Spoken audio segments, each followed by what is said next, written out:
எந்த கிழமையில் எந்த கடவுளை வணங்க வேண்டும் தெரியுமா? ஞாயிற்றுக்கிழமை சூரிய பகவானை வணங்கலாம்.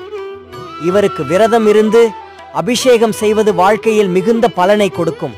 திங்கட்கிழமை சிவபெருமானுக்கு உரிய நாளாக இருக்கிறது. அதனால் இந்த நாளில் பால் மற்றும் சர்க்கரை, அரிசி போன்றவற்றை வைத்து வணங்க வேண்டும். செவ்வாய்க்கிழமை துர்க்கை அம்மனுக்கு உகந்த நாள். அதனால் இந்த நாளில் ராகு நேரத்தில் துர்க்கை அம்மனுக்கு விளக்கேற்றி வழிபடுங்கள். கிருஷ்ணரை புதன்கிழமை வழிபடுவது சிறப்பு. இந்நாளில் இவருக்கு துளசியை வைத்து வழிபட வேண்டும்.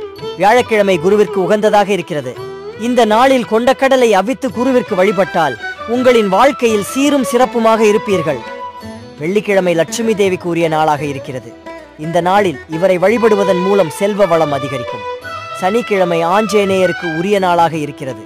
ஆகையால் இந்நாளில் விரதம் இருந்து இவரை வழிபடுவதன் மூலம் அவரின் அருள் முழுமையாக கிடைக்கும்.